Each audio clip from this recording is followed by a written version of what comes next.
ପିଲାଙ୍କୁ 6 ବର୍ଷ ହୋଇନଥିଲେ ଏଣିକି ପ୍ରଥମ ଶ୍ରେଣୀରେ ନାମ ଲେଖାଇବାକୁ ଅନୁମତି ମିଳିବ ନାହିଁ। ଆସନ୍ତା ଶିକ୍ଷାବର୍ଷ 2025-26 ମସିହାରୁ ରାଜ୍ୟରେ ଏହି ନୂଆ ନିୟମ ଲାଗୁ ହେବ।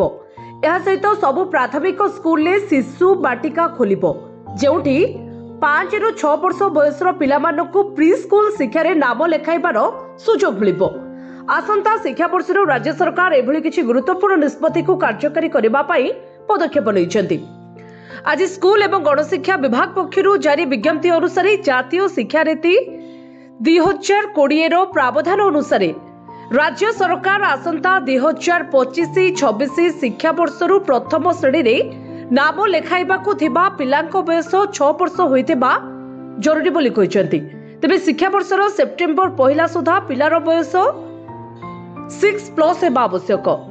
सेहीपरि 2025-26 शिक्षावर्षरु समस्त प्राथमिक स्कूल अतिरिक्त प्री स्कूल श्रेणी खोलिब, जहाँकि शिशु बाटिका नाम नामित हेब एवं सेठारे 5ରୁ 6 वर्ष बयसर पिलामाने नाम लेखाई पारिबे।